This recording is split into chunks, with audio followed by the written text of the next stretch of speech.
Hey folks, it's Rick Wilson. Welcome back to Resolute Square. The strategy session is with you tonight with one of our show favorites, friend of the show, David Pepper. You know him, you love him. He is the guy that is making democracy work at the grassroots in Ohio and beyond. And he has got an absolutely tremendous new project to talk to us about tonight. He has done something called Trump's Project 2025, Up Close and Personal. And it's a new podcast series that I think you are going to absolutely love. It's going to be very compelling, dark, I will grant you, but compelling.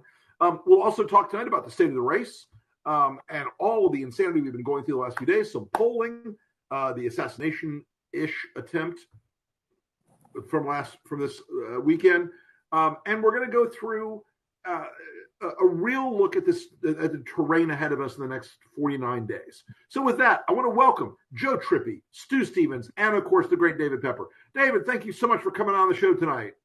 Thank you. Great to be back with you. So start us out and tell us about your new podcast series on Project 2025. Sure, and I appreciate you giving me time to talk about it. And I think the timing ends up working very well. Polls show, in the New York Times poll that had people so alarmed just a few weeks ago, that people sort of know about Project 2025, but I don't think they really understand the depths of it or the reality of it. And so I think it's almost been a little bit misleading that people all know what it is.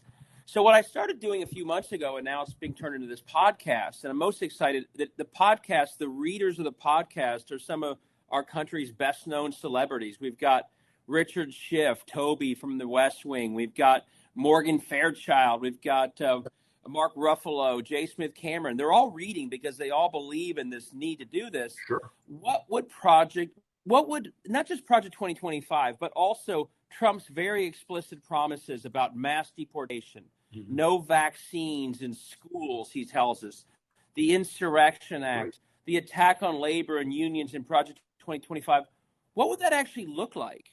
What would it feel like? And so what we're doing is putting it together in a way that this is a podcast that basically imagines what would January 2025 look like, what would February look like, what would March with each one of these issues. And so it tries to give Americans who may not really know the plan a much more visceral sense of how this will play out.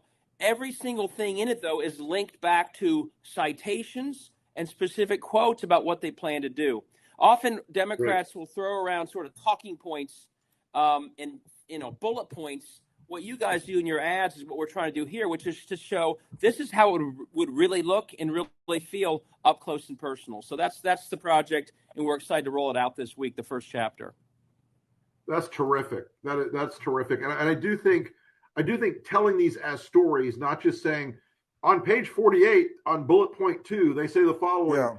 Yeah. This connects it to something more emotional and evocative and intimate for people than the sort of dry, the cut and dried sort of more academic sounding approach of reading. Like somebody at one point did a project, they read the Mueller report. I was like, okay, right. It doesn't work in the same way that I think something like this is going to work. So I think it's a very exciting project. How are you doing it? Is it going to be once a week, a new chapter? What's the sequencing? So we've got to get it out before the election. So this week will be the... Well, you've got till January. Yeah, that's true, terribly. First week, this week, will be the sort of introduction and chapter 1, which will be a chapter about sort of Trump's promises to deport protesters, which he said he would do. Chapter 2 then comes out next week. And by the way, chapter 1 will be read by Heather Thomas. If you watch Twitter closely, very active democracy activist. Former star of The Fall Guy. Chapter 2 next week will be J. Smith Cameron walking through what it would be like to be a woman who's been unsuccessfully trying to get pregnant through IVF, being told, sorry, no more treatments, which if you read Project 2025 and the far right closely is a real risk. That'll be next week. After that, we'll probably release 2 chapters a week on all the kinds of topics. Again, Rick, what we're not trying to do is say, here's what all the 900 pages say. We're trying to pick ones that we think are most alarming to people and draw them out in a way that would make you see what this would really work, how this would really work. Go ahead, Joe. Sorry. Yeah. So, David, do you have this?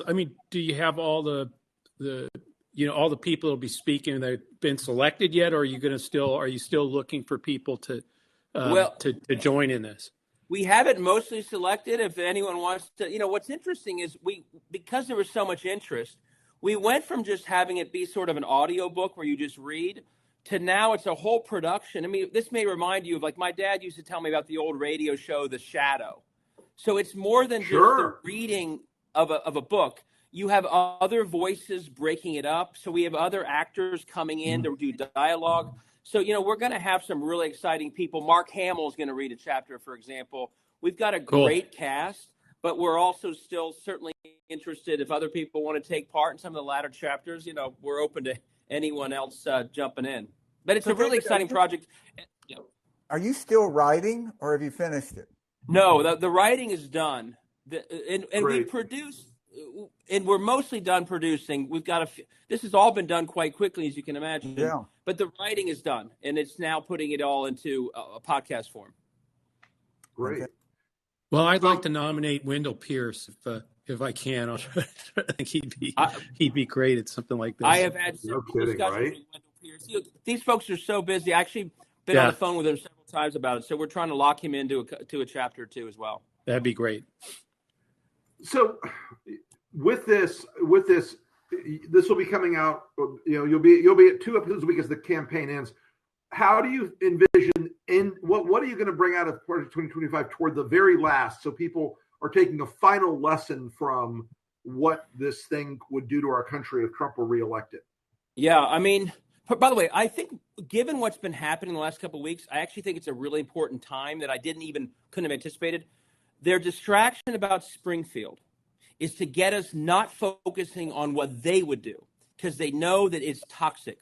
So all this race baiting and all this division is to keep us off focus from what they would do. So it's just coincidental in a way, but the timing of this I think is very important, because I hope it helps get Americans back to focusing on what their extremism looks like, how it would turn our country upside down. So the end of the book, without giving too much away, is by the end of the year 2025, in the podcast and the book, you really get a sense of the censorship that would creep in by the end. So all the way through, you're hearing and seeing the real lives that are turned upside down. But just as I think Trump would do, by the end of that year, you start to get a sense that you're not even getting the truth anymore about what's happening. You're getting a more sort of Viktor Orban, glossing over the bad stuff and giving the present. So December, is a very dark chapter where the reader or listener is saying, well, we heard what was happening for most of the year, but by December, you're hearing that, everything was great. And so it leads into 2026, really in an Orwellian direction, which I think is a real risk when you see the attacks on the media as fake news. You see some of these terrible sort of right-wing media outlets that are no longer about the truth at all. That really becomes part of the arc of this year that I'm describing goes in that very dark direction. And so let me just say, the tagline is, this is sort of imagining, but the real takeaway is, don't let this fiction become real, America. Do not let Trump win. Do not let any words of Project 2025 potentially happen. So it's really a wake-up call to action to keep what is, as you said, quite dark from ever becoming the reality of this country, which I think it would do if we let it happen. As you're developing this, I would just want to, look, I think I know the opinion of everybody on this show right now. Trump's denial of Project 2025 was the most clumsy, ham-handed, Chris LaCivita created tactical lie. One of the worst I think I've ever seen. It was so clumsily done. Do you think anybody's buying the fact that Trump keeps saying, I have nothing to do with this? It's absolutely nothing to do with what? Project 20 what? I've never heard of it. Yeah. I find it absurd that he thinks he's going to get away with denying. It is absurd. There's so many connections. There's so many overlapping. But as I point out, and you'll see these chapters, many of the explicit calls in Project 2025 are to re-up things he did as president, like this Schedule F. It's literally saying redo what he already did. But the second part of this, I would submit that some of the worst things that are being promised that I describe in this podcast and the book aren't even from Project 2025. They're his own words. They are the Insurrection Act. They are mass deportation. So these 12 chapters aren't just about, and some of them are about Project 2025. They're about things that are now part of his stump speech. And many of the most horrific things that would happen are from what he says. Now, sometimes they work in parallel. He says, I will punish my enemies. And Project 2025 says, we will have a politicized DOJ. So they actually work in tandem. Just like he says, I'll do mass deportation, and Project 2025 says, oh, no more regulation of deportation camps. So often they kind of work together, so they're intertwined in that way. But I actually think many of the worst things that we are talking about in this book, he can't deny because they're part of his stump speech, like no more support for schools that have vaccination mandates. He's not just saying COVID vaccines, he's saying all of them. Yep. Look, David, you're going to find out that the pro-polio movement in America is a lot stronger than you think. They're going to come out of the woodwork to vote for that. Exactly. And he clearly was trying to impress Kennedy, and maybe he did. But and each of these chapters is trying to focus on things that most Americans, whether it's the attack on workers and unions and getting rid of public unions or vaccines. I mean, these are things that each chapter, I think, taps into something that is deeply, deeply toxic to most voters. So I want to move on a little bit from this to a topic that's near and dear to your heart, the great state of Ohio's politics. Give us a rundown on where you see Ohio right now, because it's still leaning toward Trump, but it's closer than people had anticipated by a little bit.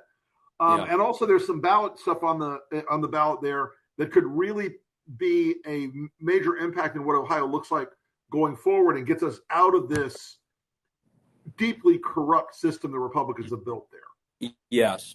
Thank you for asking about that. Yeah, I think Kamala Harris running, I think really is energizing. I hear it from all the candidates out there. It's energizing people generally. It's energizing in the urban core that we really struggled with in 22 and I think would have struggled with. And that puts some other races, I think, within reach. I think Sherrod is up by a few points. I think the energy from Kamala is really important to him winning. But the other biggie, there are two biggies. One, I think, is more likely. The other is tougher, but I think possible. The original sin right now in Ohio that really is leading to the downward spiral is this intense partisan gerrymandering that we have been saddled with for years.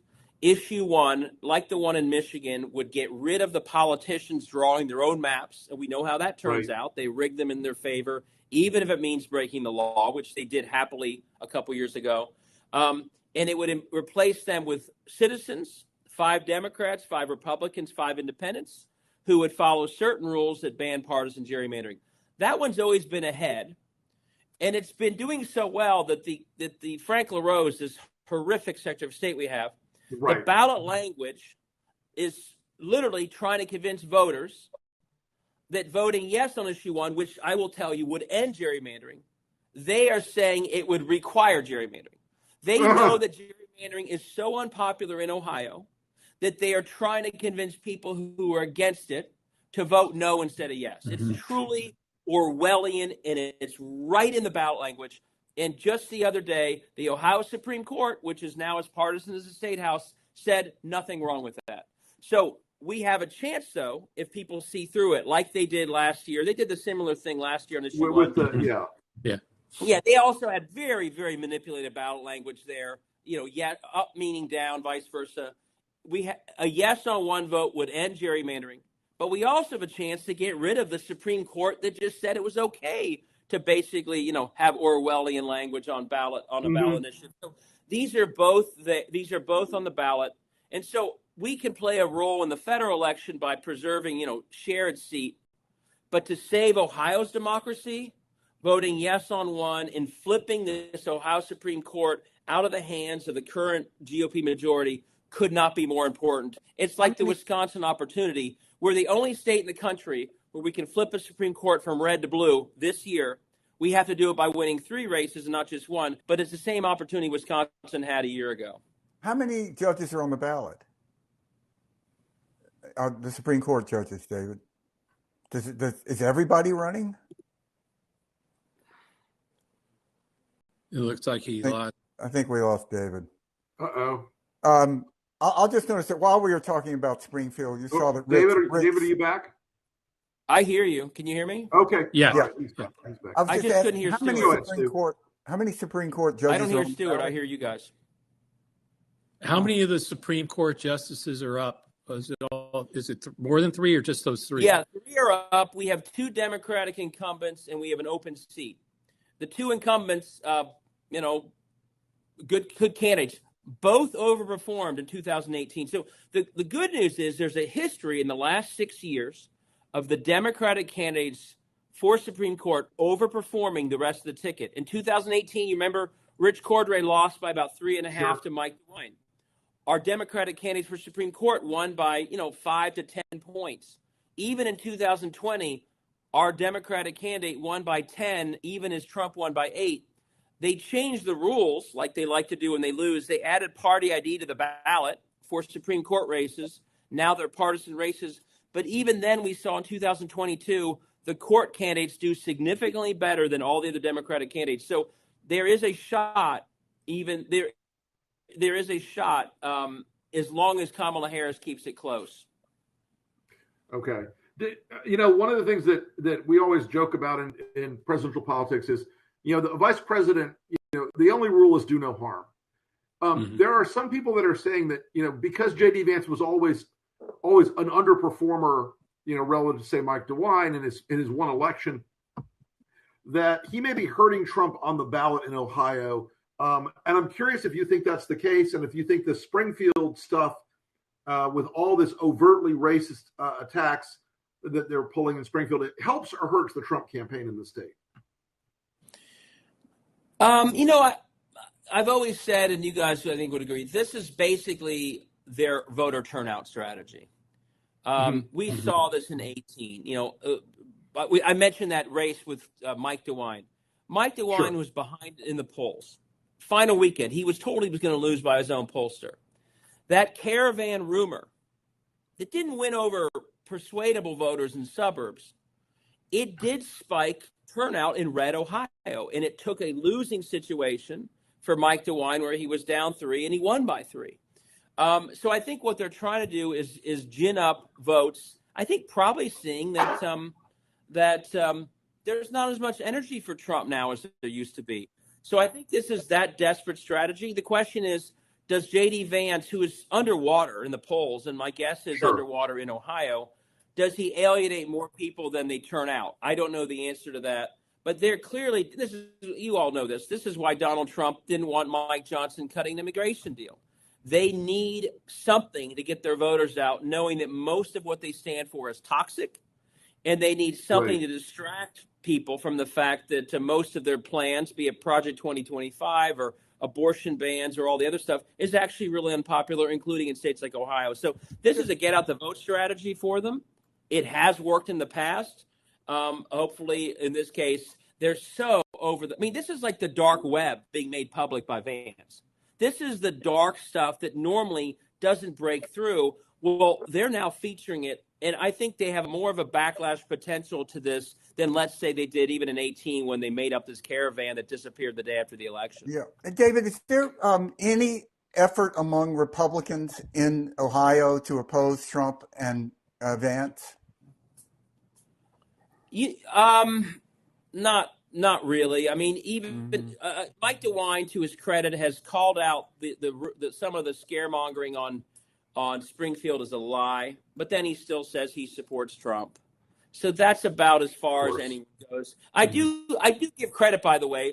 All the officials of Springfield at this point are Republican. The mayor, some of the commissioners, they're calling out a little more.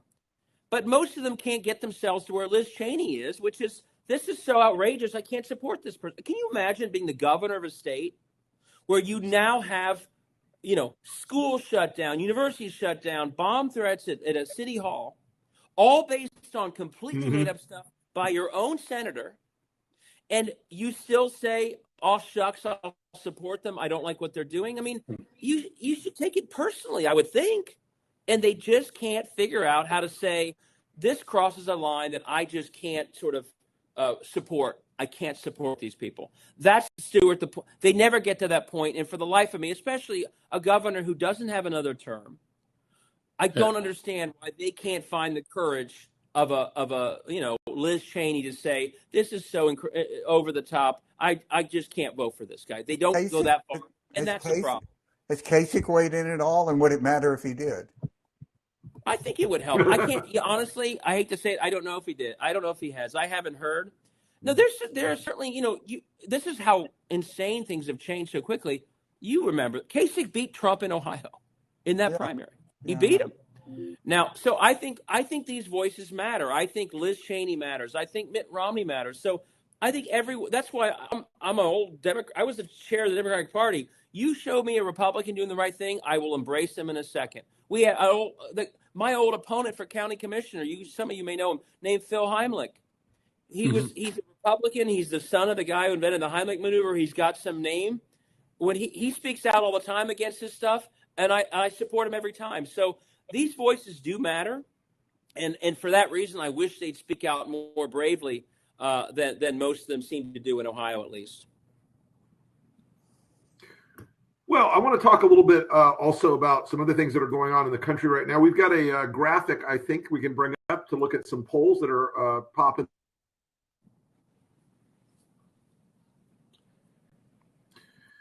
So this is from our good friend Simon Rosenberg, post-debate polls.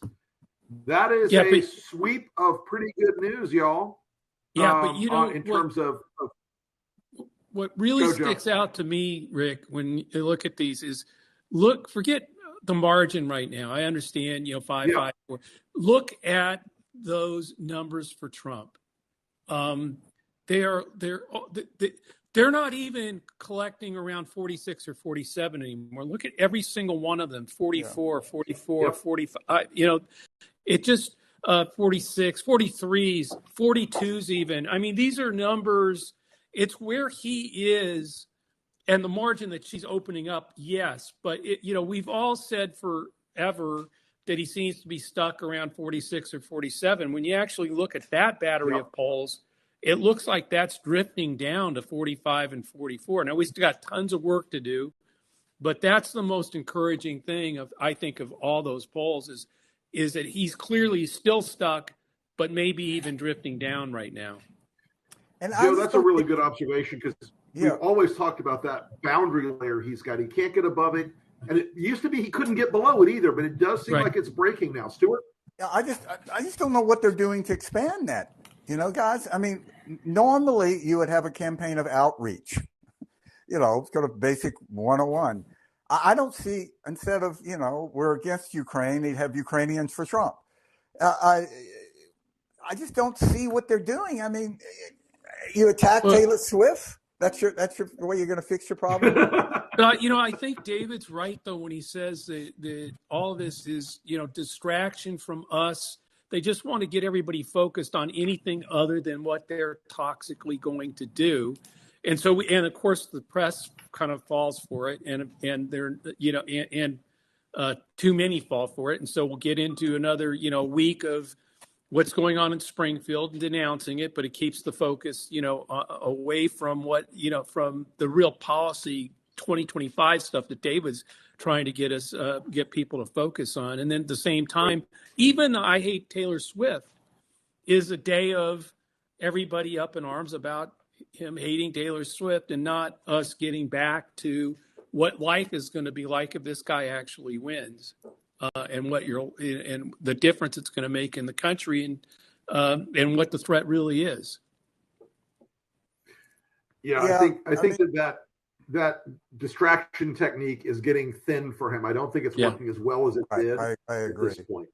I mean, I think there's a fundamental question here. If we were sitting in that Harris campaign, who is the incumbent? Incumbents get what they get in the tracking. Is that what's going to happen to Trump? Mm-hmm. I could argue this round or flat, say he is the incumbent because people know a lot more about him. He was president. He's referred to as president all the time. Harris, by her existence, is different. a woman of color. Yeah. But I like how she doesn't talk about it. You know, NBA centers don't go around talking about how tall they are. You just see it. And I could argue, though, that because, you know, she's with the Biden campaign, that she's the incumbent. But, you know, Stuart, the thing is, I mean, just thinking about, because I think it's a brilliant question, but he is exuding all, in terms of the way people are reacting to him. It's clear. I mean, everybody knows who an incumbent is. They know they've got better name ID. Right. They think that, you know, they know everything about him, and they make the decision, and it gets kind of locked in. And that's why his number never really moves. If anything, maybe drifting down a little. Everything else, it's the challenger's number that's always moving around because you know, people are learning more, et cetera. And so when you look at the structure of the race, I think that's the right question. But I think it's clear in the data that more people see him as the incumbent and Kamala Harris as the future has changed, however you want to make that, you know, that contrast work. And it's definitely working against Trump right now. If we can get people to focus again on 2025 and the other things that David's bringing up. And if you looked at, I think there's one factor here that go ahead, Stuart. Go ahead. No, I was just going to say, if you look at undecided voters, her favorables are much higher. Yeah. Yes. Exactly. Which Haley used to always say. The morning consult poll today has her 6 with likelies. Her faves are almost 20 points to the good, whereas Donald Trump has almost never been right side up on fave unfave. And he is stuck in that position where 37% of Americans love him like there's nothing else, and the rest hate him. Yeah. And I think that her growth in her favorability is also changing this race. And I think that's going to help Democrats down the ballot in some of these states as well. And the really flawed Republican candidates you have in some of these places, Kerry Lake, Mark Robinson, you know, I think that is starting to weigh on the presidential race as well. And there's not much Trump can do to expand his vote in those states where he's already in a crisis. He can't swap out Kerry Lake. He can't swap out Mark Robinson. And you know, even people like Ted Cruz's campaign are starting to feel very nervous that the drag on the ticket from Trump is going to take him down. And I mean, look, I'm not a cockeyed optimist about Texas at any time ever, but the fact that they're in a 3.2 point race and Chris LaCivita is beating up on Jeff Rowe about screwing up Texas and making the Trump campaign have to spend time and work on Texas is a thing of beauty. You know, this Harris favorable, the importance of them is one of the reasons we just made the spot that we did yesterday for the Lincoln Project. Maybe we take a look at that? Yeah, let's do that. The President of the United States is more than a chief executive, more than a commander-in-chief. The American presidency has been called a wager on human character, a bet that the Oval Office would represent the best of the American character. It's not about party or ideology. It's about character. Kamala Harris is the American dream. Daughter of immigrants, she earned our trust with hard work and getting the job done. A prosecutor, attorney general, United States senator, vice president. Toughness, grace under pressure, respect for others, a humility, and good humor. That's leadership. The true measure of the leader is the leader who actually understands the strength is not in beating people down, it's in lifting people up. I intend to be that president. A president we can be proud of. Kamala Harris.